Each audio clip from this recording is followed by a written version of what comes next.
자, 지난 시간에 이제 금융 시스템의 개관에 대해서 배웠습니다. 그러니까 이제 이 장에서 이번 학기에 배울 내용, 뭐 주로 전반부지만 그걸 대강 이제 훑었습니다. 그걸 그냥 반 정도 훑었죠. 뭐 금융이라는 것은 뭐 그림으로 이야기하면 이런 거죠. 자금 여유가 있는 사람의 돈을 자금이 필요한 사람한테 이렇게 빌려주는 거죠. 빌려주고 일방적으로 가는 건 아니죠. 나중에 또 되갚아야 되는 거죠. 이것이 금융입니다. 이것이 금융이고, 이 금융을 하는 과정은 이 금융시장을 통한 직접금융이 있고, 금융시장을 통한 직접금융과 그 다음에 금융중개기관을 통한 간접금융이 있다. 이렇게 두 개 크게 나눌 수 있죠. 그래서 금융시장을 통한 직접금융의 제일 대표적인 것은 이제 뭐 여러 차원에서 나누는데, 채무시장과 지분시장으로 나눈다. 채무시장이라 그러면 이게 소위 말해서 채권시장이죠. 채권시장. 가장 큰 금융시장입니다. 그 다음에 이제 지분시장이라고 하면 주식시장. 뭐 이렇게 또 대표적인 금융시장들이 있는 거죠. 그 다음에 또 이제 다른 차원에서 나누면 발행시장과 유통시장으로 나눌 수 있는 거죠. 처음에 채권이나 주식을 발행할 때 발행 방법이 있고, 그게 뭐 시장인지 기관을 통한 건지 뭐 조금 예매는 하지만 어쨌든 발행시장이 있고, 그 다음에 사실은 이 채권시장과 주식시장은 다 유통시장입니다. 유통시장이라고 볼 수 있죠. 그 다음에 거래가 뭐 옛날식으로 보면 장내 거래와 장외 거래로 나눈다. 요즘은 전자적으로 거래되기 때문에 별 의미가 없어요. 그 다음 이제 만기 기간에 따라서 나누면 단기 금융시장과 자본시장으로 나눌 수 있다. 만기가 짧은 것은 단기 금융이고 긴 것은 자본이다.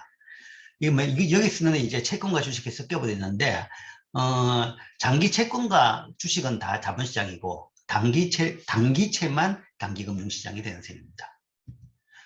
구체적으로 이제 이 시장에서 거래되는 상품의 종류를 본다 그러면, 뭐 단기, 장기로 나눠보면 뭐 이런 식이 된다라는 거죠.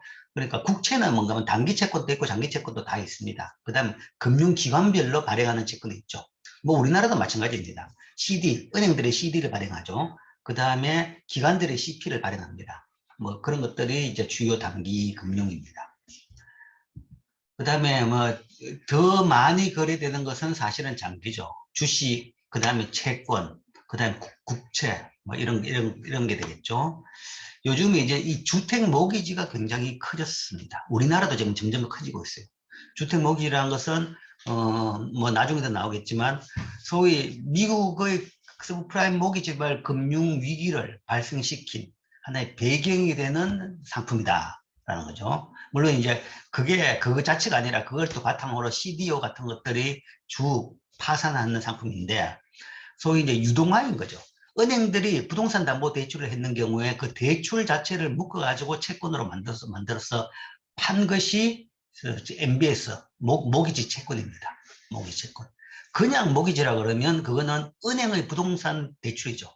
그러니까 이건 금융상품이 아닙니다. 은행의 소위 대출 서비스가 중에 하나가 모기지입니다. 그러니까 부동산 담보 대출. 일반적으로 은행에서 아파트를 산다? 그럴 때 은행에서 돈을 빌려가지고 자기 돈과 돈을 빌려가지고 이렇게 사는 거죠. 그걸 가지고 모기지라 합니다. 그러니까 부동산 담보대출을 모기지라 그러고, 그 다음 모기지를 묶어가지고 채권으로 만들어서 파는 게 있습니다. 그게 MBS, 모기지 백 시큐리티라고 하는데, 그게 이제 뭐 여러 지금 문제들이 좀 생기고 있습니다. 그리고 이제 그게 굉장히 크다라는 얘기죠. 그게 그렇게 규모가 크게 된 것은 결국은 은행들의 주 대출이 부동산 담보대출이라고 합니다. 옛날에는 기업 대출이 많았는데 요즘은 기업 같은 경우에, 큰 기업 같은 경우에는 금융기관에서 돈을 안 빌리고 채권 시장이나 주식 시장을 통해서 직접 자금 조달을 해버리니까 이제 그게 빠지고 나니까 은행들이 이제 남은 것은 중소기업과 그 다음에 소비자 대출입니다. 근데 소비자 대출 중에서 이제 절대적으로 큰 비중을 차지한 것이 부동산 담보 대출이 되는 거죠. 주택에 대한 대출입니다. 그게 이제 커지니까 그 다음에 그걸 많이 해주고 나니까 또 그걸 해주고 싶은 돈이 필요하니까 그거를 묶어가 채권으로 팔아버리는 거죠. 팔아버리니까 그 채권이 지금 자본시장에서 굉장히 큰 비중을 차지하고 있는 겁니다. 우리나라도 그렇고 지금 점점점 그게 커지고 있죠. 뭐 최근에는 이제 부동산 대출을 이제 좀 쪼인다 그러니까 이제 좀 공급이 줄지는 모르겠지만, 우리나라도 전반적으로 그런 추세로 가고 있습니다. 그 다음에 금융시장이 이제는 국가의 장벽이 많이 허물어졌다는 거죠. 그러니까 이제 개방 경제다. 전 세계적으로는 서로 경제를 왔다 갔다 하면서 한다. 뭐 이 생산과 기업 활동뿐만 아니라 금융마저도 그렇게 됐고, 그 다음에 그게 소수의 뭐 예를 들어서 전문 금융가 아니면 큰 손들뿐만 아니라 개인마저도 세계적으로 어디 가서도 투자할 수 있는 그런 식으로 이제 금융이 국제화된 거죠. 개인이 다른 나라 주식을 얼마든지 살 수 있고, 그 다음에 채권마저도 살 수 있는 겁니다. 그게 이제 현재 상황입니다. 세계 시장은 완전히 지금 뭐 벽이 다 없어지고 이 국제화됐고 개방화되어 있다. 그 다음에 이제 반대 두 번째 부분, 간접금융, 금융중개기관을 통한 금융. 그럼 금융중개기관이 왜 필요하느냐, 그 존재 이유가 뭐냐를 본 거죠. 왜 필요하냐 그러면 일반적으로 직접금융은 거래비용이 굉장히 높습니다. 물론 이제 직접금융이 굉장히 발전한 나라 같은 경우는 직접금융 자체가 굉장히 커졌다 그러면 그때부터는 거래비용이 낮은데, 그렇게 발전 안 한 나라 같은 경우에는 거기에서 직접금융을 하는 것은 거의 불가능합니다. 그 왜 불가능하냐? 왜 금융이 시작이 간접금융부터 시작됐느냐? 직접금융이라는 것이 거래비용이 굉장히 높기 때문에, 거래 상대방을 찾기가 굉장히 어렵더라. 비용이 많이 들더라. 어렵다기보다는 비용이 많이 드는 거죠. 그래서 그것을 전문적으로 해주는 기관이 발생했는데 그게 바로 금융중개기관이죠.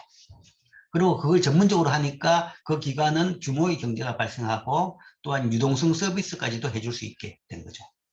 그래서 거래비용 차원에서 금융중개기관이 발생했고, 그 이야기는 금융중개기관이 소위 금융의 거래비용을 낮춰준다. 그 다음에 금융의 본질적인 가장 큰 문제는 리스크입니다. 투자 위험이죠. 투자 위험이라는 것은 소위 나중에 되갚지 못할 위험인 거죠. 투타임 거래라는 거죠. 한번 빌려주고 나중에 한참 있다가 다시 되갚아야 되는데 그 사이에 어떤 일이 발생하느냐라는 겁니다. 그게 뭐 투자자의 문제 때문에, 돈 빌린 사람의 문제 때문에, 아니면 경제의 변화, 산업의 변화, 정치의 변화, 뭐 여러 가지 요인이 있는 거죠. 그런 리스크가 상존하고 있습니다. 그런 리스크가 있는, 그러니까 금융의 거래라는 것은 그런 불확실성에 따른 리스크, 그러니까 이 미래에 따른 미래 거래를 동반되기 때문에 발생하는 그런 위험에 항상 노출되어 있는 겁니다. 그런 경우에 그 위험을 어떻게 관리를 할 것이냐. 그래서 금융중개기관이 그 위험을 분담시켜 줍니다. 위험을 분산시켜 주죠. 분산시켜 가지고 어떤 부도 위험을 뭐 다른 방법으로 자산 변화도 해줍니다. 뭐 쉽게 이야기하면 이렇게 생각하죠. 부도를 보험을 들 수도 있습니다. 그런 것도 있어요. 그러니까 모든 것은 다 아니지만, 뭐 제일 대표적으로 CDS라는 크레딧 디폴트 스왑이라는 게 있습니다. CDS 같은 경우에는 소위 CDS가 대부분 이제 국채에 대해서만 거래되는데, 국채 투자자가 국채 부도에 대한 보험을 들 수가 있습니다. 그러면 이 한 장에 대해 가지고 뭐 액수 단위, 예를 들어 가지고 $10,000당 얼마만큼, $10,000당 1원, 1달러, $10,000당 1달러, 뭐 $10,000당 50센트, 이런 식으로 보험료를 내고 그걸 들 수가 있는 거죠. 그런 것 같은 경우에는 위험을 자산 변화시켜주는 겁니다. 그러니까 이런 것도 하나의 예고 등등 여러 가지 방법을 통해 가지고 이 위험의 노출을 줄여준다든지 관리를 해주는 거죠. 그건 이제 개인이 하기는 굉장히 힘들죠. 그렇기 때문에 이게 또한 중개기관의 기능이다. 위험을 분산시켜주고, 그래서 그 다음에 분산 투자를 시켜주는.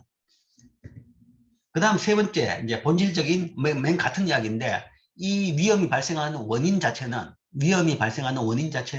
정보의 비대칭성에 있는 겁니다. 정보의 비대칭성. 물론 이제 매크로 위험은 뭐지 피할 수는 없죠. 매크로 위험이라는 것은 이제 뭐 정치적인 위험, 경기 변동적인 위험, 그건 개별 돈 빌리는 사람이 잘못해서 하는 게 아니니까요. 그건 뭐 피할 수 없지만, 뭐 그러나 개별 프로젝트별 위험 같은 경우에는 이 정보 비대칭성의 위험이 많이 있는 거죠. 즉 사업을 하는 사람하고 돈을 빌리는 사람하고 그 다음에 돈을 빌려주는 사람하고 간의 정보의 비대칭성. 사업을 하는 사람은 그 사람이 사업을 제일 잘하니까 위험이 얼마인지 제대로 알고 있는 거죠. 근데 돈을 빌릴 때 그 위험을 잘 덜 밝힌다라는 이야기죠. 그러니까 위험이 클수록 뭔가 하면 빌리는 비용이 비싸지는 거죠. 그리고 투자를 못 받을 수 있는 거죠. 그러니까 투자를 받으려고 그러면, 돈을 빌리려고 그러면 가능한 한 위험은 축소해가지고 알리는 거죠. 그리고 이 성과, 수익성만 굉장히 강조를 하는 거죠. 근데 그 중에서 그걸 어떻게 잘 판단할 것이냐라는 것이 이제 소위 역선택. 거래 이전에 이걸 거래를 할 것이냐 말 것이냐 이런 겁니다. 그게 이제 역선택의 문제. 정보 비대칭성 때문에 금융거래에서는 항상 이런 역선택의 문제가 있다. 소위 레몬 카프라고 그러는 거 똑같죠. 그 다음에 이제 그 뭐 빌려준다든지 아니면 뭐 투자를 하고 난 뒤에 문제죠. 돈을 빌려받고 그 다음에 투자를 받고 난 뒤에 그 다음에 행동이 달라질 수가 있는 거죠. 처음에 약속한 대로 그 사업을 안 하고 돈을 뭐 낭비한다든지 딴 데 쓴다든지 이제 그럴 위험이 있는 겁니다. 거래 이후에 발생하는 그런 것들을 뭐 그런 정보의 비대칭성 문제를 우리가 도덕적 해이라고 이야기합니다. 약속하고 다르게 행동하는 거. 물론 이 얘기는 불법을 이야기한 건 아닙니다. 불법은 그냥 불법입니다. 불법은 여기서 우리가 다룰 게 아니라 불법은 당연히 그러면 법적으로 처벌하면 되는 거죠. 그게 아니라 합법적인 범위 내에서 뭔가 약속을 덜 지킨다라는 거죠. 뭔가 조금 남용을 한다 이런 거죠. 합법을 띄지만 그런 것을 우리가 도덕적 해라고 합니다. 도덕적 해는 불법에 대해서 얘기하는 건 전혀 아닙니다. 불법은 법으로 가야 되는 거죠. 즉 차익자가 대출 상환을 방해하는 경제활동에 참가하는 것. 그러니까 빌린 돈을 뭐 약속한 대로 생산성이 있는데 안 쓰고 다른 데 써버렸다. 이런 것들이 대출 상환을 방해하는 행위가 되는 거죠. 이런 것들이 발생할 수 있는데 이제 금융중개기관은 이런 것들을 이제 효율적으로 잘 관리를 하죠. 그래서 은행들은 일반 사람들의 예금을 받아가지고 그걸 큰 돈을 만들어가지고 대출을 해주죠. 그럼 대출을 해주고 난 뒤에 그 대출을 해주면 소위 대출을 담당하는 것이 여신 담당자들이 있습니다. 대출 담당하는 사람들은 대출 심사를 해서 대출을 결정해주고 대출 심사라는 것은 여기서 이제 역선택을 가리기 위해 가지고 그 사업 내용에 대해서 전문적인 지식을 가지고 분석을 해보는 거죠. 그래서 대출 심사를 잘 하고 그래서 대출 승인이 났다 그러면 그 다음에는 또 대출 관리를 합니다. 관리를 한 것은 대출 나가는 기업에 대해서 거의 한 달에 한 번은 가봅니다. 한 달에 한 번은 여러 가지 차원에서 확인을 하죠. 그래서 뭐 안 가보더라도 뭔가 하면 은행에서 은행과 하고 있는 금융 거래를 통해서 정상적으로 기업들의 그 월급들이 지급되고 있는지 아니면 여러 금융 거래에서 문제가 없는지 그런 것도 은행 내의 거래를 통해서 수시로 확인하고 그 다음에 직접 기업에 가가지고 공장이 제대로 돌고 있는지 뭐 이게 차들이 제대로 뭔가 주차되어 있는지 차가 주차 안 되어 있다 그러면 사람이 없다는 이야기입니다. 그러면 공장이 제대로 안 돈다는 거죠. 그 다음에 창고에 뭔가 하면 충분히 물건이 있는지 원자재가 있고 그 다음에 제품들이 충분히 있는지 아니면 너무 많이 있진 않는지 너무 많이 있어 문제입니다. 너무 많이 있다 그러면 재고가 쌓였다 그러면 물건이 안 팔리거든요. 이야기죠. 적정한 만큼 재고가 있는지 그 다음에 한 달 동안에 전기는 충분히 많이 썼는지 뭐 이런 것들을 통해 가지고 뭐 어떻게 보면 정탐이죠. 정탐이고 감시죠.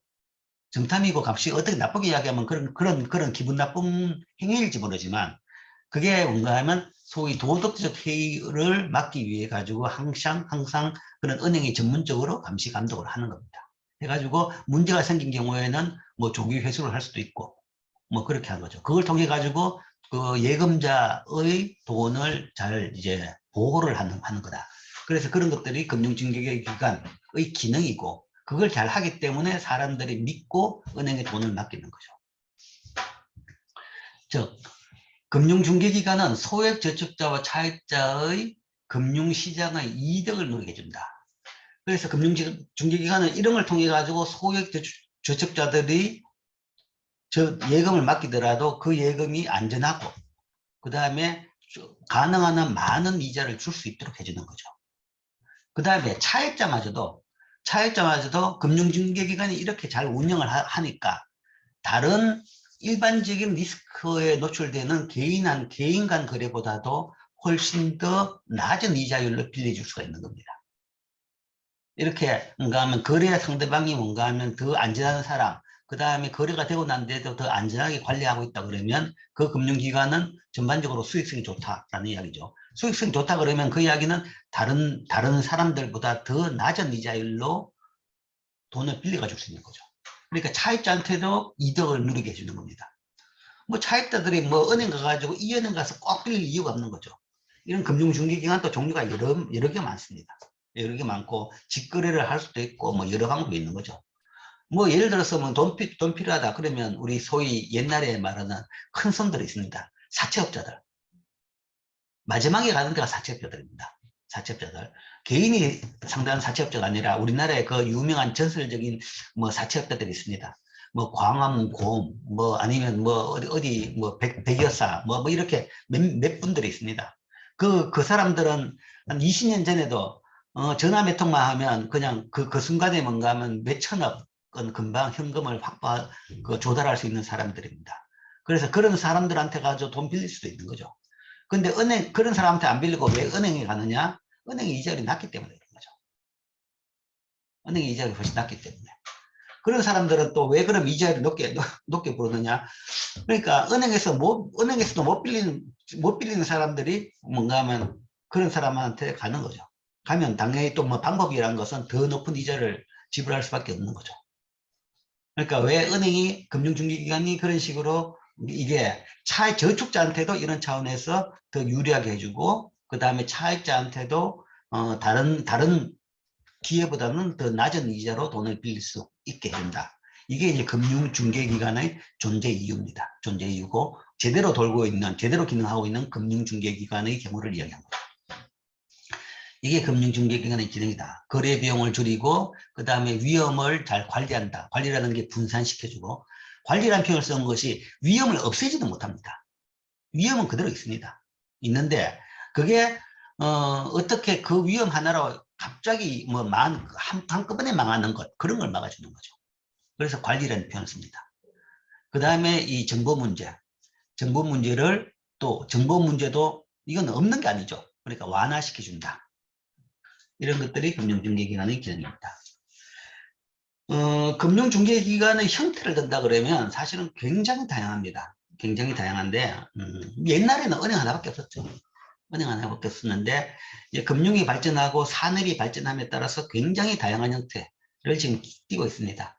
그래서 그걸 이제 굳이 뭐 여러 가지 나열한다 그러면 굉장히 힘이 될 겁니다. 힘이 드는데 자, 뭐 어쨌든 대표적으로 은행, 우리나라에서도 다 있죠. 그 은행 그러면 그런 은행은 조금 더 전문적으로 나누면 상업은행입니다. 커머셜 뱅크. 여러분들이 생각하는 대부분 일반적인 은행들, 통장을 가지고 있는 은행들은, 개인들이 가서 통장을 가지고 있는 은행들은 다 상업은행이다. 우리나라에는 뭐 옛날에 한국 상업은행이 있었죠. 그게 이제 일제시대 때 우리나라 처음 만들어진 은행입니다. 처음 만들어진 은행이라서 그걸 뭐 일반 명사를 은행에다 붙여버렸죠. 붙여버렸는데 그게 지금은 뭐 종은행하고 뭔가 합쳐가지고 우리은행이 됐죠.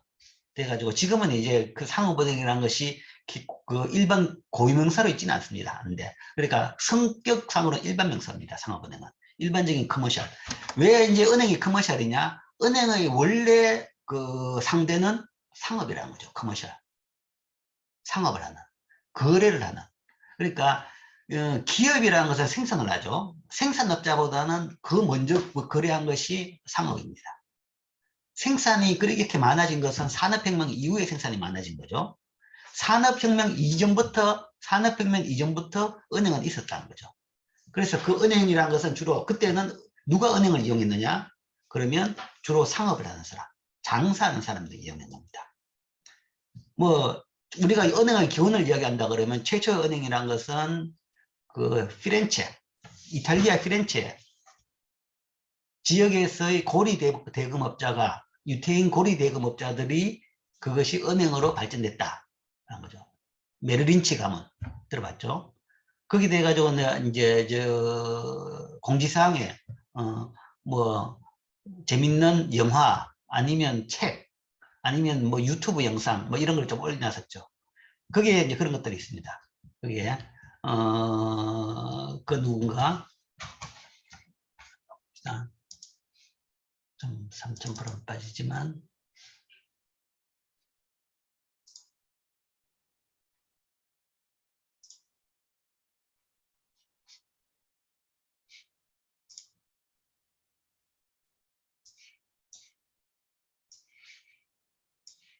이게 이제 여러 가지 이제 리스트를 올려줬습니다. 금융은 좀 알면 재미는 있어요. 그러니까 일반적인 무협지보다 훨씬 재미있습니다. 그리고 현실성도 있고. 근데 많은 금융 관련 책이 무협지 수준이 많아요. 무협지 수준이라는 것은 사실이 아니라 그냥 뻥튀기. 그 다음에 이상하게 사람들을 오도시키는 그런 게. 그래서 무협지를 읽고 뭔가 현실이 무협지라 생각하면 그런 사람은 세상 살기가 힘들어지죠. 근데 이제 그런 식으로 금융책을 쓴 책들이 많아가지고 오히려 금융책은 나는 말리고 싶습니다. 말리고 싶은데. 근데 이제 이거는 이제 이 니얼 퍼거슨이라는 것은 하버드 대학교 이제 역사학이었습니다. 역사인데 소위 자기 전공이 금융 역사라고 이야기합니다. 역사를 하시는 분인데 금융에 대해 가지고 공부를 많이 하셔가지고 거의 금융 역사를 많이 다루고 있죠. 그래서 그 재미있는 이야기를 그런 책을 많이 쓰고 그 책 가지고 다큐멘터리 BBC에서 영국 BBC에서 다큐멘터리도 만들었습니다. 아주 세계적으로 베스트셀러가 되는 그런 다큐멘터리, 많이 보는 다큐멘터리죠. 그래서 우리나라에서도 이걸 가지고 EBS에서 더빙을 넣어가지고 EBS에서 방송을 했습니다. 그 방송했는 것을 유튜브에 있는데 뭐 물론 이제 직접 봐도 좋고 영어를 봐도 좋고 그 다음에 우리나라 더빙했는 이걸 봐도 좋습니다. 더빙인가 자막인가 어쨌든 여기에 이제 그런 게 쭉 있어요. 그런 금융의 역사, 금융의 역사. 그 다음에 이 사람이 그 책을 굉장히 많이 썼습니다. 많이 썼는데, 로스차일드 가문에 대해서. 소위 세계적으로 제일 음모론에 많이 등장하는 금융 가문이죠. 세계 최대의 금융 가문이다. 하는 거죠. 왜 이 사람들이 돈을 벌었으며, 이런 이야기들이 쭉 나옵니다. 로스차일드 가문. 이 사람들이 어떻게 처음 소위 은행을 시작했으며, 그 다음에 또, 1차 대전에서 어떻게 돈을 크게 벌였느냐. 그런 문제들, 그런 것들이 쭉 나옵니다. 근데 이제 이 사람은 역사학자이기 때문에 이 소설, 무협지가 아니라 팩트를 잘 이야기하는 거죠. 팩트를 잘 이야기하기 때문에 이 사람 책은 믿을만 합니다. 그래서 추천한 거죠. 그 외에 빅쇼트, 나진콜, 아주 사람들이 많이 보는 영화인데, 이런 것들이 금융위기 때, 그러니까 빅쇼트도 금융위기 때, 미국 금융위기 때 이야기고, 마진콜도, 이건 그 바로 전인가? 그 바로 어쨌든 전후 정도 내용, 파생금융상품에 대한 이야기입니다. 이런 것들이 있어요. 또, 넷플릭스에서는 더티만이라는 다큐멘터리가 있습니다. 여기 이제 이건 다큐멘터리라서 여러 시리즈가 있는데 이제 그런 돈에 관한 그런 이제 여러 추악한 이야기들이 많이 나와 있습니다. 돈을 잘못 쓰는 거죠. 추악한 것은.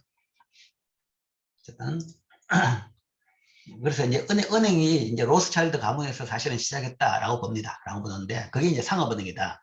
로스차일드 가문은 처음에 고리 대금업을 했는 것이고 고리 대금업이 더 크다 보니까 이제 대부업이 된 거죠.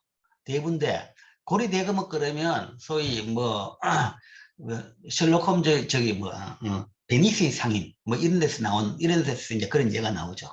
그 베니시 상인의 그 예 자체가 뭔가 하면 그 로스차일드 가문이다. 이렇게 이야기하기도 하죠. 근데 이제 그게 점점 크다 보면 크게 돈을 빌린 데가 누구냐 그러면 소위 벤처. 옛날에는 소위 모험 상단.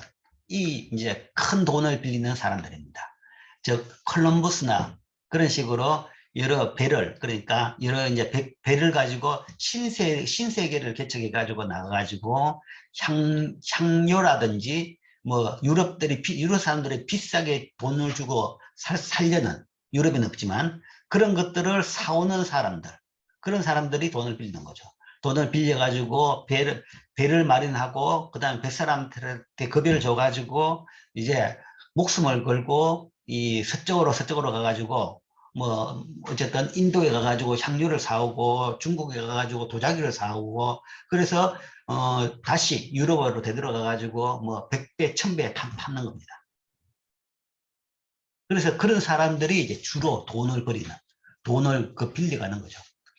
그게 이제 그래서 커머셜입니다. 커머셜. 그러니까 요즘에는 이제 커머셜보다는 뭐 그 기업, 그러니까 생산 기업이 더 많지만, 산업이 더 많지만, 인더스트리가 많지만, 예, 시작은 뭔가 하면 산업혁명 이전에는 상업이 주였죠. 그래서 은행이 커머셜 뱅크에서 시작했습니다. 그래서 여전히 그 관리를 따라가지고 그런 거래를 하는 은행들을 우리가 상업은행이라고 합니다. 그래서 일반 은행은 상업은행이다. 그 다음에 상업은행 이외의 은행들이 있는데, 저축대부조합이자 상호저축은행이다, 신용조합이다, 이렇게 있어요. 소위 저축은행은 저축대부조합입니다. 저축은행은 저축은행이 아닙니다. 사실은 은행하고 달라요. 이거는 은행하고 다른데, 우리나라는 지금 굉장히 그 경제가 희미해졌습니다. 로비를 통해 가지고 강력한 로비를 통해 가지고 이름을 은행을 붙이고, 은행이라는 이름 함부로 붙이면 안 돼요. 왜냐하면 소비자들이 혼란을 일으키니까요. 그 다음에 또 로비를 통해 가지고 뭔가 하면 예금자 보험까지도 다 들게 만들어 가지고 은행하고의 이 경기를 희미하게 만들어 버린 거죠. 상호저축은행, 상호신용금고 이런 것들이, 사실은 그런 것들이 이제 옛날에는 사채업자들이었죠. 사채업자들을 양성화시키는 과정에서 만든 금융기관들인데, 그런 것들이 지금 이제 뭐 은행의 탈을 좀 쓰고 있죠. 저축은행도 그렇고, 그 다음에 이런 거는 새마을금고 이런 것도 그렇죠. 신용조합은 대표로 이야기하면 농협입니다. 그러니까 이거는 조합이라는 것은 상호 조합원들끼리 모여가지고 상호 상부상조하는 거죠. 근데 이제 이게 또 혼란이 돼 있죠. 왜냐하면 농협이라는 것이 그 지역농협, 이건 조합입니다. 조합인데, 그 다음에 또 농협중앙회가 있어가지고, 이건 또 금융기관입니다. 그래서 두 개가 지금 그 짬뽕 돼가지고 쓰고 있는 거죠. 그러니까 뭐 일반 사람들이 뭐 춘천 원예농협의 통장을 만드는데 아무 제약이 없습니다. 원칙적으로는 춘천에서 원예업을 하는 사람이 드는 게 맞고, 아니면 춘천 축협이라 그러면 춘천에서 축산업을 하는 사람들끼리 가입해가지고 한 은행이 맞는데, 그게 이제 우리나라에서는 시작은 그렇게 해놓고 나중에 이제 그 진입장벽을 다 없애버린 거죠. 그래서 사람들을 보기에 은행하고 굉장히 차이가 없이 보이는데, 그런 단위농협은 사실은 은행은 아닙니다. 신용조합이죠. 그래서 이런 뭐 다양한 계통의 뭐 은행 비슷한 것들, 금융기관들이 있다. 그리고 전통적인 우리가 아는 뭐 큰 은행들, 지방은행 아니면 KB, 신한, 하나, 우리, 이게 지금 4대 은행입니다. 실제적으로 은행이 금융위기 이전에, 우리나라 98년 금융위기 이전에 24개가 있었는데, 뭐 한 4개는 파산시키고 나머지는 뭔가 하면 통합시켜가지고 지금은 4개 정도가 남아있는 거죠. 4개 은행. 그래서 이제 그것도 이제 전략입니다. 은행을 몇 개로 유지할 것이냐, 그 나라 경제에 맞게 어느 정도 유지할 것이냐라는 거죠. 큰 은행 중심으로 운영할 것이냐, 아니면 적은 은행 중심으로 운영할 것이냐. 뭐 논란이 상당히 많았습니다. 논란이 많았고, 뭐 정답이 있는 건 아닙니다. 전략적인 부분이죠. 그래서 여러 뭐 과정을 거쳐가지고 지금 이제 어떻게 리딩뱅크, 큰 은행 중심으로 한 4개 정도로 지금 재편됐고, 나머지 이제 지방은행이 있는 셈이죠. 뭐 이런 식으로 지금 운영이 되고 있습니다. 그게 이제 은행과 은행 관련 금융기관이고, 그 다음에 이제 계약형 저축기관이라고 그랬는데, 이거는 이제 보험회사들. 근데 이제 이 책의 이 분류는 조금 애매해요. 애매한데, 그냥 우리 쉽게 합시다. 그 다음으로 이제 사실 금융기관 중에서 제일 이질적인 것이 보험회사입니다. 보험회사는 조금 다르죠. 그러니까 보험이라는 것은 어떤 뭐 컨티전트 클레임이라고 하는데, 사고에 대해 가지고 어떤 사건에 대해 가지고 보상을 해주는 그런 계약인 겁니다. 그래서 여기서는 이제 계약형 저축기관이라는 용어를 쓰는 거죠. 사건에 대해 가지고 예를 들어 죽으면 돈을 준다, 불이 나면 돈을 준다, 얼마를 준다, 다치면 얼마를 준다, 이런 거죠. 아마 여러분들 다 계약형 저축기관하고 관계를 맺을 수밖에 없을 겁니다. 뭐 부모님이 내 뭐 생명보험을 들어놨을 수도 있고, 교육보험을 들어가지고 그 돈 가지고 지금 교육받을 수도 있고, 아니면 성인이 돼가지고 차를 운영한다 그러면 다들 자동차 보험을 들어야 되는 거죠. 그러니까 모든 사람은 자동차 보험은 거의 빠질 수가 없는 거죠. 그거는 이제 사고에 대해 가지고 법적으로 안 들면 안 되게 돼 있습니다. 그래서 그런 것들을 드는 것이 계약형 저축기관이죠. 그래서 이게 계약형 저축기관이 이런 사고에 대해 가지고 뭐 보상을 해주는 사고가 발생했을 경우에 거기에 따르는 그 금전적인 재앙을 막아주는 차원으로 작동을 많이 하죠. 그러니까 여러 사람도 그러니까 발생 확률이 굉장히 낮은데 한 번 발생하면 굉장히 큰 비용이 발생하는 거죠. 그런 경우에 n분의 1로 많은 사람을 가입시켜 가지고 n분의 1 한다 그러면 뭐 그게 소위 말해서 상호부조 개념이죠. 상호부조를 지역에서 상호부조하는 같이 뭔가 하면 그거를 계약금융기관이 그 대행을 해주는 겁니다. 그래서 사고가 나더라도 크게 내가 안 망하게 만들어주는 그런 것들이 이 기관이 하는 겁니다. 근데 여기다 이제 더 나와가지고 이 기관이 요즘에는 저축성 성격이 굉장히 커집니다. 커지는 것이 사고 중에서도 피할 수 없는 사고는 주급입니다. 이거는 100% 발생하는 거죠. 언제 발생하냐는 문제인 거죠. 근데 거기에 대해서도 보험을 들어줍니다. 근데 거기에 대해서 보험을 들어준다는 것은 절반은 저축인 거죠. 물론 이제 보통 예상보다 빨리 죽으면 그 경우에 이제 그 가족들을 위해 가지고 드는 경우도 많고, 그러나 이제 다른 차원으로 드는 것도 많죠. 상속 차원에서 드는 것도 꽤 있습니다. 그래서 상속 차원에서 드는 것은 사실은 저축 개념이죠. 그러니까 이게 이제 상속 차원의 상속 목적으로 절세 목적으로 드는 그런 것도 가능하다 보니까 이게 소위 저축적인 속성마저도 많이 생기고 있는 거죠. 그리고 이제 그게 더 나아가지고 연금보험까지도 드는 겁니다. 연금은 뭔가 하면 이제 소위 죽는 게 아니라 은퇴하면 돈 주는 거, 이런 거죠. 은퇴하면 돈 주는 거. 그래서 이게 이제 사건에 대해 가지고 어떤 보장을 해주는 거, 새서 시작했지만 더 나아가지고 이제 저축기관, 또 다른 형태로 저축기관으로 좀 기능을 하고 있습니다. 요즘에는 이제 보험회사들이 연금 관련 부분이 훨씬 더 큽니다. 일반적인 사건보다는 연금 관련 부분이 그 전체 수탁고에서 더 큰 비중을, 점점점 더 큰 비중을 차지하고 있다. 그래서 연기금도 여기 들어가는 겁니다. 연금기금. 실제 이제 최근에 가장 크게 빠르게 성장한 게 이 부분입니다.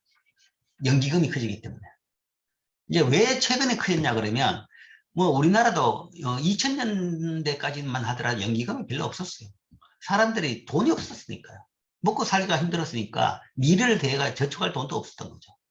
근데 이제 좀 살만하게 되니까 이제 미래에 대해 가지고 저축을 하기 시작한 겁니다. 그 다음 또 이제 사람들의 뭐랄까 사회가 바뀌는 거죠. 옛날에는 늙으면 자식들이 부양을 해줬습니다. 근데 이제 점점 획가적이 되면서 가족 내에서 부양이라는 것이 점점 희귀해지기 시작한 거죠. 안 되기 시작한 거죠. 그러니까 이제 개인적으로 자력갱생을 해야 되죠. 그러니까 연금이 필요하게 되는 겁니다. 뭐 옛날에 연금이라고 이야기하면 자식 농사 잘 키우면 그게 최고 연금이다 라는 이야기죠. 자식 농사 잘 키우는 거죠. 근데 이제 자식은 성인이 되고 나면 집 떠나고 그다음 안 돌아오는 거죠. 이제 그렇게 되니까 이제 개인적으로 사람들도 연금의 필요성이 또 생긴 거죠. 여러 가지 차원에서, 그러니까 사회가 변하면서 연금의 필요성이 생기고, 그 다음에 연금을 들 수 있는 여유가 생기니까 이제 연금을 들게 되는 거죠.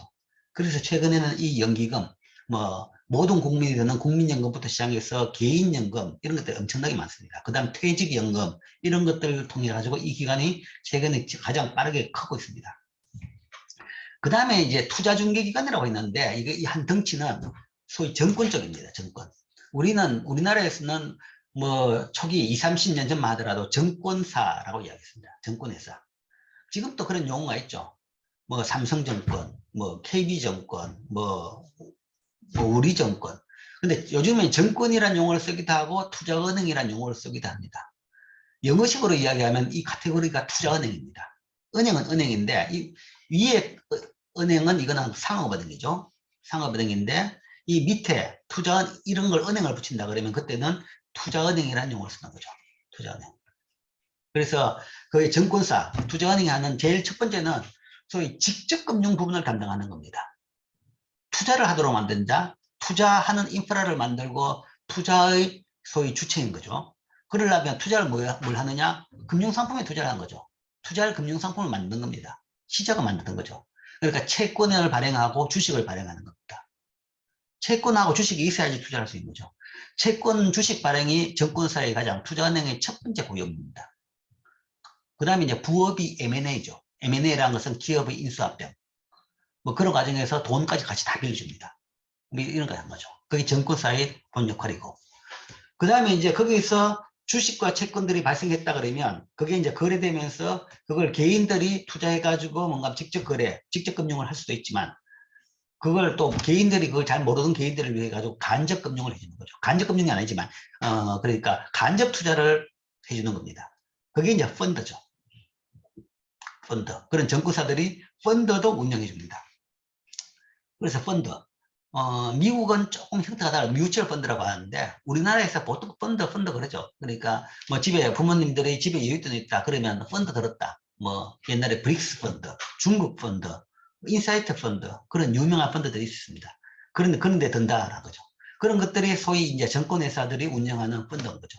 그러니까 개인이 뭐 외국을 잘 모르고 하니까 그 외국에 투자하고 싶은데 못할 경우에 정권사가 간접적으로 투자하게 해주는 셈이죠. 그런 기능을 하는 겁니다. 그게 이제 뮤추얼 펀드입니다. 펀드. 뭐, 미국하고 정확하게 조금은 다르지만, 대략적인 개념은 그렇다. 그죠. 그 다음에 이제 더 적극적인 것이 헤지펀드죠.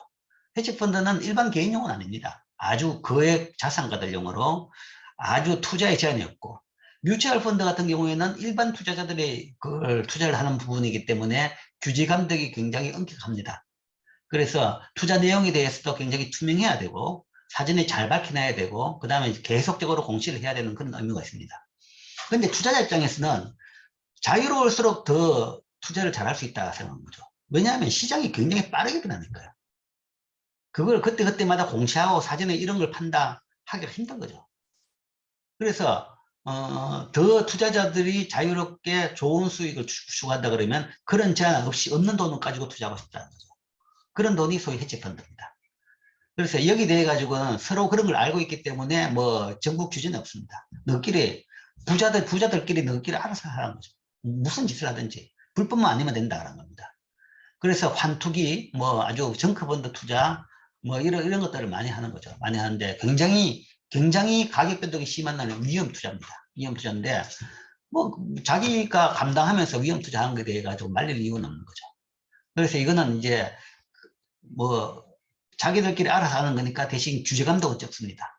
그런데 이제 일반적인 사람은 들어가지 말라는 겁니다. 잘 아는 사람이 들어가는 거지 일반적인 사람이 들어갔다면 위험을 감당하기가 쉽지는 않습니다.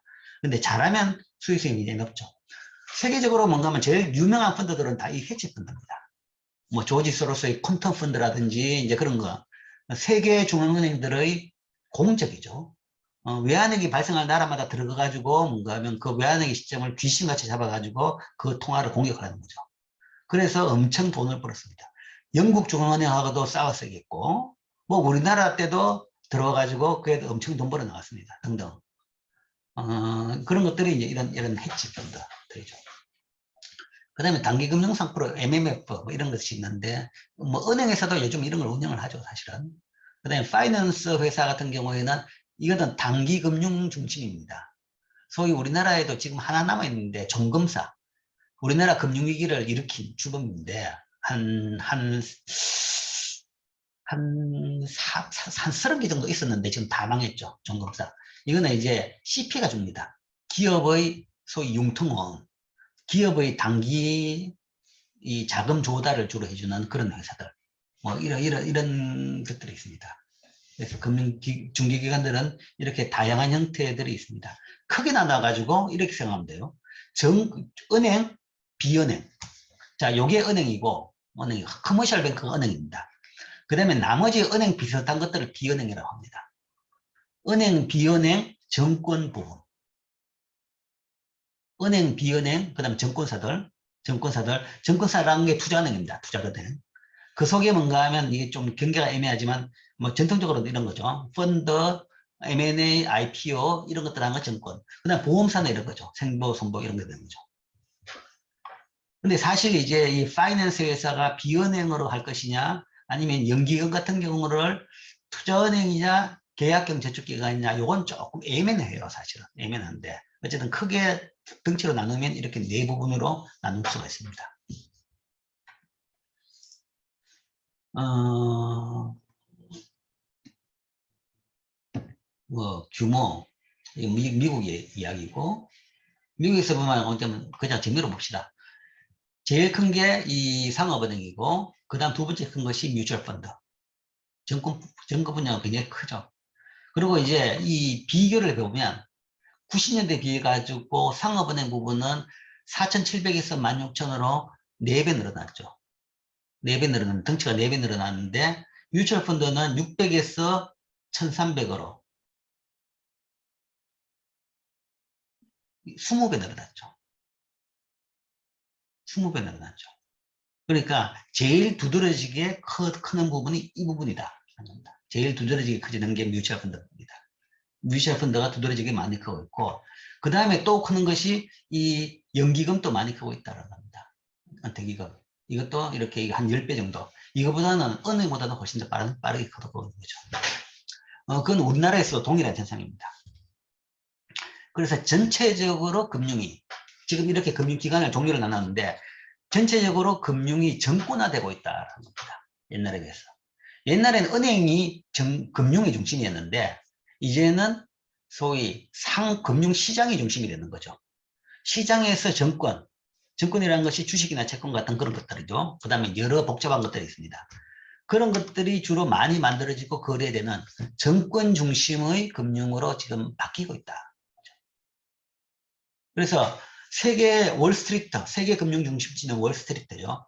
월스트리트에서 월스트리트를 이끌어 나가는 것들이 누구냐? 그러면 소위 4대 투자은행, 뭐 이런 걸 하죠. 골드만삭스, 메릴린치, 리만, 그 다음에 또 뭐 이런 겁니다. 그게 이제 도도한 흐름입니다. 근데 도도한 흐름인데 그 흐름이 한번 왕창 무너졌죠. 그게 미국 금융위기입니다. 미국 금융위기 때 이 4대 투자 등이 다 부도가 났습니다. 다 부도가 나가지고 그 리만 브라더스는 파산 처리됐고, 그 다음에 지금 남은 것들은 어디에 있는가 하면 은행의 자회사가 된 겁니다. 지금 시스템은 정권화되고 있지만 지금 이상하게 되어 있죠. 시스템은 정권화되고 정권의 규모가 점점 더 커지고 있지만 지금 그 정권이 은행의 자회사에 꼴입니다. 된 것이, 그게 이제 정권화되는 과정에서 굉장히 빠른 속도로 됐는데 위험 관리를 제대로 못 해가지고 터져버린 겁니다. 정권화되면 은행보다 훨씬 더 위험이 많아지는데 그 감독하기는 또 더 힘듭니다. 은행은 딱 들어가가지고 지점에 들어가가지고 이 전표를 보면 되죠. 그러면 얼마 어떻게 거래되는지 다 아는 거죠. 근데 이 정권 부분은 서로 정권을 주고 사고 팔았으면 누가 어떻게 뭘 가지고 있는지 잘 모릅니다. 알 수가 없는 거죠. 그 다음에 그 상품도 종류가 워낙 많아지고 다양해지면서 그 상품에 대해 가지고 규제 감독 기관에서마저도 그 상품을 따라오지를 못하게 되는 거죠. 그러다 보니까 이제 그런 미국 금융위기, 서브프라임 모기지발 금융위기가 발생했는 겁니다. 발생해서 한때 이제 이 정권화가 주춤했는데, 그러나 이제 정권사들이 망해서 따름이지, 여전히 금융위의 정권화는 여전히 계속되고 있다. 그래서 옛날에는 은행 들어가면 제일 좋은 직장이라고 그랬는데, 그리고 옛날에 이제 우리나라 90년대, 2000년대 초까지 그랬어요. 정권사 들어가면 저거는 뭐 어디 거의 반사기꾼 같은 회사 들어간다, 뭐 이런 생각했어요.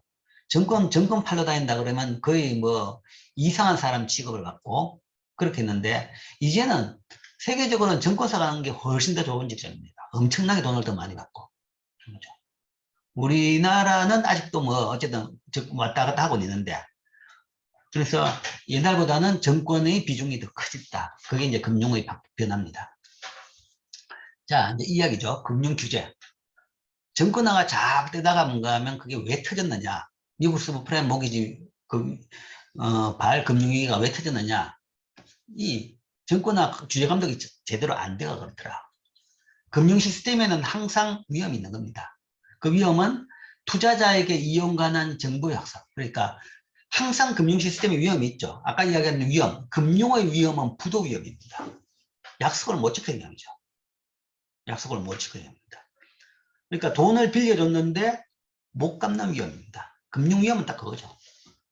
자, 지금 세계적인 제일 큰 금융 위협은 러시아와 중국입니다. 얼마 전까지 중국인데 중국 소위 부동산 회사들이 발행됐던 채권에 대해 가지고 못 갚으면서 지금 거의 부도 지경이죠. 그죠? 그게 세계적인 뉴스였다가 갑자기 러시아가 우크라이나 쳐들어오고 난 뒤부터 러시아 채권이 지금 다 부도다. 이번 달 16일부터 부도 시작할 거라고 합니다. 그래서 16일 날 만기가 돌아온 채권들이 꽤 있는데 그 채권들이 뭔가 하면 이제 갚을 달러가 없기 때문에 못 갚을 것이다. 그게 대부분 예상이죠. 그렇게 되면 이제 그런 국제채 같은 경우는 그 순간에 처리는 안 하고 한 달의 여유를 주죠. 그리고 한 달 내에 만약에 하게 되면 부도 처리는 안 합니다. 근데 1차 뭔가 하면 그 부도 시그널이 나타나는 것이 이번 16일이다. 그래서 4월 16일부터 그러고 한 달 있다가부터는 이제 러시아 채권에 대해서 부도 처리될 것이다. 한 거죠. 자, 이거는 이제 왜 그래 됐냐 그러면 러시아가 사실은 우크라이나 들어가기 전에 그걸 예상을 했어요. 예상을 해가지고 단단하게 준비를 잘했습니다. 잘했어. 어떻게 잘했냐? 충분히 돈을 가지고 있었습니다. 그러니까 러시아의 채권이라는 것은 대부분 러시아 정부가 발행하는 국채입니다. 국채인데. 그래서 그 국채에 대해서 갚을 수 있을 만큼 충분한 외환보유. 지금 러시아가 세계적으로 한 4대 정도의 외환보유고를 보유하고 있다는 겁니다. 그래서 그 돈도 있고, 그 다음에 만약에 그런 식으로 외자가 빠져나가더라도 그거를 충분히 다 감당할 수 있을 만큼 외환보유고를 확보를 하고 있습니다. 확보를 하고 있었는데 딱 터지고 나니까 그 확보한 돈을 못 쓰게 돼버린 거죠. 예상 밖의 센 금융 제재가 들어가지고. 근데 그 확보한 돈이 어딨냐? 문제는 어딨냐 그러면 그런 돈은 다 어딘가만 뉴욕이나 이런 데도 있어요. 우리나라 한국은행도 가지고 있는 금은 다 런던, 뉴욕에서 가지고 있습니다. 한국은행에 뭔가 하면 우리나라 한국은행 외환보유고에 보면 금이 얼마나 가지고 있다. 한국은행 근거에 얼마 없어요. 얼마 없고 지금 가지고 있는 것의 90% 이상이 뭔가 하면 런던, 뉴욕에 있습니다. 그러니까 외국에서 금을 사오는데 사가지고 들고 오면 비용도 엄청나죠. 그 무거운 거 들고 오려고 그러면. 그 다음에 그 보험료, 이 유지 비용 엄청납니다. 그리고 금을 사와가지고 금고에다 집어넣는다. 그러면 이 도둑을 막기 위해 가지고 감시 감독도 잘해야 되고 금고 관리도 굉장히 큰 비용이 됩니다. 그래서 보통은 금을 안 들고 와요. 안 들고 오고 샀는 그 뉴욕에다 금을 맡깁니다. 맡기면 보관료가 들겠죠. 근데 보관료가 들지만 대신에 그걸 가지고 그걸 보관을 해주는 대신에 그쪽 금융업자들은 그걸 또 빌리는 계약을 같이 합니다. 같이 해가지고 금이 뭔가 하면 뉴욕의 금고에는 그대로 있어요. 그대로 있는데 이제 소유권만 계속 바뀌는 거죠. 누가 금 필요할 때는 잠시 빌려줬다가 돼갖고 빌려줬다가 돼갖고 그런 식으로 뭔가 하면 소유권은 중앙한국은행에 있는데 거기에 대한 소유권은 보장하는 대신에 뭔가 하면 그 사용을 뭔가 하면 또 하는 거죠. 그 사용을 함으로써 뭔가 하면 이 금에 대해 가지고 이 보관료를 다 조달하고 그 다음에 금 사용료까지 일부러 줍니다. 그렇기 때문에 굳이 돈 많이 들어가지고 우리나라 들고 올 이유가 없죠. 세계 중앙은행들의 대부분 그렇게 합니다. 그래서 대부분 금을 런던이냐 주로 요즘 뉴욕이죠. 뉴욕에 금을 보관하고 있죠. 금뿐만 아니라 외환도 마찬가지입니다. 외환도 그걸 달러로 가가지고 달러를 들고 비행기에 싣고 와봐야 쓸 데가 별로 없죠. 물론 이제 만약을 위해 가지고 푸틴이 우크라이나에 들어가기 전에 비행기에 비행기를 몇십 대를 그 달러를 들고 오긴 왔다 그래요. 단기적으로 필요할 것 같아가지고. 근데 가지고 있던 외환보유고를 다 들고 오지는 못하는 거죠. 달러 들고가 필요 없는 것이 뭔가 하면 달러는 미국 이외에 딴 데 별 쓸 일이 없습니다. 미국 내에 통용되는 거죠. 그리고 이제 거래하려고 그러면 그냥 은행을 통해 가지고 송금하면 되는 거죠. 그렇기 때문에 안 들고 옵니다. 다 런던이나 아니면 뉴욕에 있는, 주로 이제 뉴욕에 있는 은행의 통장 계좌에 있는 거죠. 근데 그 외환보유고를 거기 집어넣는데 러시아가 우크라이나 쳐들어가고 난 뒤에 미국에서 그 가지고 있던 은행 계좌를 동결시켜버리는 거죠. 그래서 실제 쓸 수 있는 외환이라는 것이 가지고 있는 것은 뭔가 몇천억 달러인데 지금 당장 쓸 수 있는 외환보유고는 250억 달러밖에 안 되더라. 이런 일이 생긴 거죠. 그러니까 하루아침에 루블 가치가 절반이 되어버리고 그 다음에 러시아 정권 시장은 뭔가 하면 지금 거래가 안 돼요. 일주일째 거래가 안 되고 있습니다. 지금 열흘째죠. 열흘째 거래 중단입니다. 한번 거래를 시키니까 하루에 주가가 절반으로 떨어지는 거죠. 더 시켰다가는 그냥 다 끝나는 겁니다. 그래서 거래 중단시키고 루블 가치는 속락 이 대책 없이 떨어지고 그런 거죠. 그게 지금 현황입니다. 그러니까 우리가 외환보유 충분히 가지고 있어가지고 미국하고 단절해도 문제없다라고 아주 자신있게 시작을 했는 거죠. 했는데 그게 뭔가 하면 이 장부상 외환보유고가 많다고 해결되는 문제가 아니더라는 이야기입니다. 세계 경제, 세계 금융이라는 것은 다 이렇게 연결된 것이고 이 연결된 고리에서 끊어지는 순간에는 이건 뭐 상상도 못하는 일이 이렇게 이제 발생하는 겁니다. 물론 상호 피해죠. 상호 피해죠. 어쨌든 그런 게 지금 이제 현황입니다. 자, 그게 이제 그 부도 위험. 지금 현재 세계적인 제일 큰 부도 위험은 그래서 러시아 채권이 지금 언제 부도가 됐느냐. 3월 16일부터 이제 신문기사가 마구 나오기 시작할 겁니다. 그리고 이제 4월 16일 경우에 이제 정식으로 이제 부도 처리가 되겠죠. 근데 이제, 세계 금융에 대해서 미치는 영향은 크지는 않습니다. 왜냐하면 러시아 그게 그 규모가 크다 그러면 서방의 많은 투자자들도 피해를 보게 되겠죠.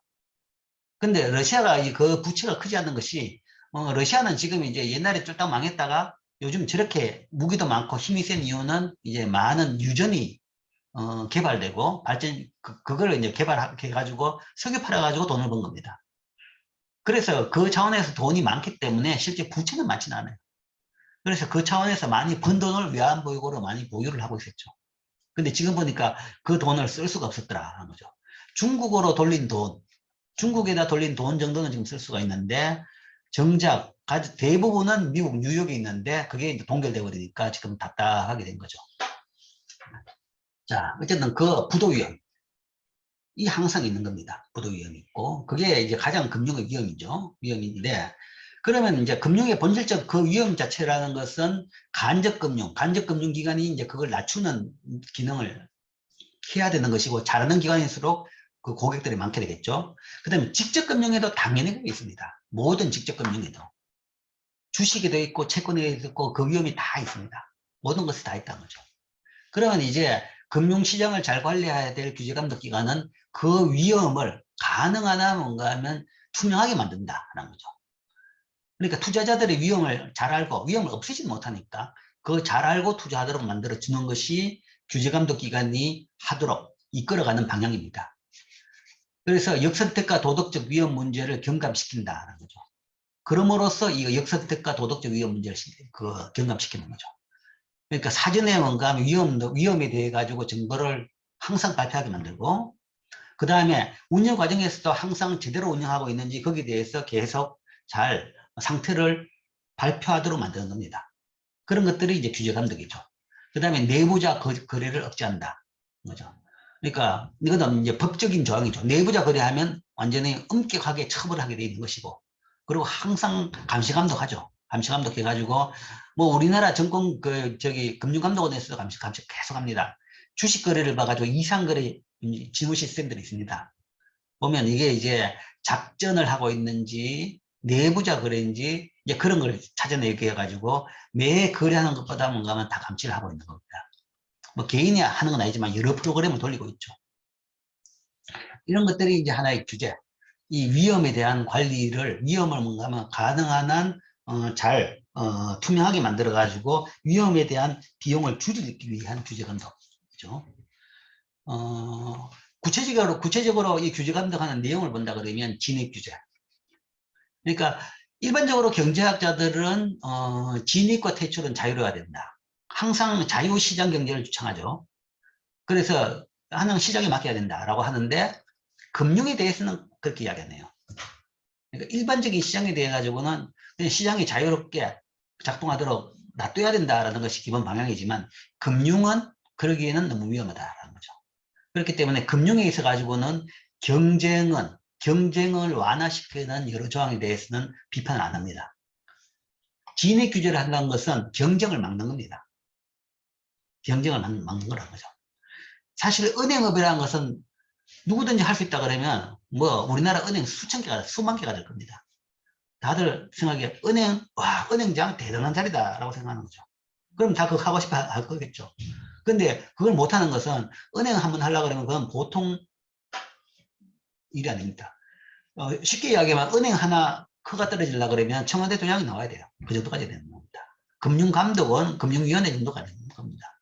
그 정도로 진짜 여러 가지 여건에 따라 가지고 뭔가 하면 이 진입 기조가 된 거죠. 우리나라 은행을 몇 개로 할 것이냐? 4개밖에 안 되는 겁니다. 4개 플러스 지방은행들, 조그만 은행들, 그 다음에 이제 국책은행들이 좀 있죠. 뭐 이런 것들입니다. 그래서 진입 규제. 은행 이외의 모든 금융에 대해 가지고는 이런 진입 규제가 많이 되어 있습니다. 왜냐하면 너무 경쟁이 되면 다치죠. 너무 경쟁하다 보면 이상한 짓도 하게 되는 것이고, 그 다음에 수익성을 따지다 보니까 무리를 하게 되는 것이죠. 그런 차원에서 진입 규제. 그 다음에 진짜 믿을 수 있는 사람만 하도록 만든다. 그래서 굉장히 조금도 까다롭습니다. 그 다음에 정보의 공시. 역선택과 도덕적인을 막기 위해 가지고 대차 대조표를 금융 상태를 분기별로 항상 공시하라 라는 것이고, 수시로 요구를 하면 그 요구에 대해 답을 해줘야 됩니다. 어떤 풍문이 떠들더라, 소문이 있더라, 그러면 당장 거래소에서 그 회사 보고 이 소문에 대해 답하라, 사흘 내에 답하라 라는 거죠. 그럼 사흘 내에 거기에 대해서 답을 해야 됩니다. 어떤 데 새로운 사업을 하겠다는 소문이 있는데 맞느냐. 그러니까 자기들만 딱 알고 있다가 나중에 팡 터뜨려 가지고 고전에 주식을 사가지고 팡 터뜨린다. 이런 걸 막기 위한 거죠. 모든 투자자들이 다 알게 하기 위해 가지고 정보 공시를 투명하게 하게 한다. 그 다음에 자산과 업무에 대한 제한. 특히 은행 같은 경우에는 은행은 주식 투자를 못하게 되어 있습니다. 뭐 이런 거죠. 위험 자산에 투자하지 말라라는 거죠. 투자할 수 있는 자산을 딱 범위를 정해줍니다. 그 내에서 수익성 경쟁을 하지 이런 위험한 데는 투자하지 말라. 그 다음에 그래도 안 되니까 만든 것이 예금보험입니다.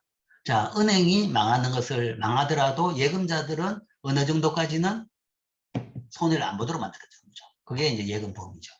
이게 이제 언제 나왔나 그러면 1929년 대공황이 나고 난 뒤에 그때 이제 이런 그 시스템을 만들었습니다. 그러니까 이제 금융위기가 나니까 뭐 적자 난 은행이 부도 나는 것은 당연한데 적자가 아니라 건실한 은행마저도 부도가 나는 거죠. 그런 것을 우리가 뱅크런이라고 이야기하죠. 뭐 최근에 이제 러시아에서도 그랬죠. 하루 뭐 다들 은행 그 ATM 기계에 줄을 쭉 쓰고 은행 가서 돈 달라고 뭐 야단이었죠. 이제 지금은 이제 좀 수그러졌다는 건데, 그런 것들이 이제 뱅크런입니다. 그런 일이 발생하면 흑자은행도 그냥 부도입니다. 왜냐하면 은행이란 것은 예금 가지고 뭔가 하면 대출해 준 거죠. 대출은 뭔가 하면 대출 기간이 있는데 그 중간에 중도 상환을 못 합니다. 그것도 계약이기 때문에. 그러면 받았던 예금을 대출해 놨는데 내 예금 내라고 다 찾아오면 그때는 모든 은행 돈이 다 떨어져가지고 다 망하는 거죠. 그런 걸 막기 위해서 만든 것이 예금보험입니다. 그래서 어떤 일이 있더라도 여러분들의 예금은 그 은행이 망하더라도 국가에서 대신 갚아줍니다. 국가는 아니지만 예금보험이라는 기능을 통해서 대신 갚아줍니다. 그래서 이제 뱅크런을 막을 수 있는 거죠. 그 다음에 뭐 진입규제와 마찬가지로 경쟁 제한. 진입을 규제를 해서 경쟁 제한도 하고, 그 다음에 지점 수를 제한하기도 하고, 그 다음에 이자율에 대해서도 규제를 합니다. 굉장히 규제가 많죠. 그래서 어떻게 막아 비경제학자적인 생각인데도 불구하고 금융에 대해 가지고는 이런 규제를 해야 된다라고 보고 있죠.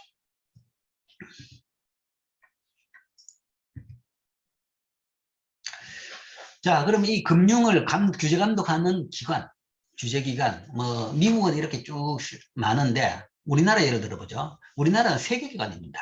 3개 기관. 금융위원회, 금융감독원, 예금보험공사. 이 3개를 하면 됩니다. 그래서 직접적으로 금융기관을 감독하는 것은 금융감독원입니다. 금융감독원인데 미국에서는 이게 정권거래위원회, 뭐 상품선물위원회, 통화감독청 이렇게 3개로 나눠진 것은 상품별로 이렇게 나눠진 거죠. 이건 정권이고 이거는 선물, 그 다음에 이거는 통화, 이거 은행감독입니다. 은행감독원입니다. 이런 것이죠. 우리나라는 98년 금융위기가 이전에는 우리나라도 여러 개 있었습니다. 한국은행 밑에 은행감독원이 있었고 그 다음에 정권감독원이 따로 있고 보험감독원이 따로 있었는데 98년 금융위기가 난 뒤에 그걸 다 합쳤어요. 합쳐가지고 하나의 금융감독원을 만들었죠. 그래서 우리나라는 금융감독원이 모든 금융기관을 감독한다. 그 다음에 이 금융감독원의 위에 전체 금융정책을 펴는 것이 금융위원회입니다. 금융위원회가 전체 금융정책 방향을 담는 것이죠. 그 다음에 이제 예금보험. 이게 이제 뭐 미국과 마찬가지로 예금보험이 있습니다. 그래서 그 예금보험을 담당하는 것이 예금보험공사가 따로 있죠. 그게 이제 97년에 처음 발족을 했습니다. 참 시기 맞춰가 발족했죠. 97년 말에 금융위기가 터졌죠. 터져가지고 사실 이제 보험기관이라는 것은 사람들이 오랫동안 보험에 들어가지고 돈이 쌓이면 그 돈 가지고 뭔가 하면 사고가 났는 경우에 그걸 이제 돈을 줄 수가 있는데, 이 우리나라 예금보험공사는 공사 발족해가지고 보험료를 받으려고 그러니까 그때 사고가 타는 거죠. 돈은 없지. 어쨌든 대신에 갚아줘야 될 돈 엄청나게 생긴 겁니다. 그래서 국가가 뭔가 하면 거기다가 돈을 집어넣어가지고 그 돈 가지고 갚아준 거죠. 갚아주고, 여전히 예금보험공사는 지금 빚덩이에 있는 겁니다. 그때 지불만 해주고, 지금부터 계속 뭔가 하면 보험료를 받아가지고 옛날에 썼는 돈을 지금 메꾸고 있고 있죠. 어쨌든 우리나라에서는 이 감독기관, 금융규제 시스템을 이야기하면 딱 3개 기관이다 라고 생각하면 되죠. 시험 문제도 나옵니다. 수업 시간에 말로 이야기했으니까 꼭 말로 이야기했지만 이것도 당연히 나옵니다. 우리나라의 규제감독기관 3개를 들라 그러면 금융위원회, 금융감독원, 그 다음에 예금보험공사. 그러니까 금융시스템에 대한 규제감독기관. 예금보험공사는 규제감독, 보험이 왜 규제감독이냐? 보험도 규제감독합니다. 그러니까 보험료를 얼마를 내게 하고, 그 다음에 보험기관에서도 뭔가 하면 안 망하는지를 잘 감독하기 위해 가지고 수시로 은행에 대해 가지고 예금보험에 대해 가지고 예금자의 예금에 대해 가지고 감독을 하고, 그 다음에 은행의 대출에 대해서도 감독합니다. 그래서 그 3개가 우리나라의 규제감독기관이다 라고 할 수 있습니다. 자, 그래서 오늘은 우리나라의 그러니까 금융 시스템의 전체적인 개관, 그러니까 지난 시간에 이어가지고 시장을 통한 금융, 그 다음에 오늘은 주로 이제 기관을 통한 금융의 전체 개관을 했고, 그 다음에 금융 전체에 대한 규제 감독. 그 전체에 대한 규제 감독은 물론 시장성 금융, 이 기관성 금융, 전체를 아우르는 금융 감독에 대한 이야기까지 했습니다.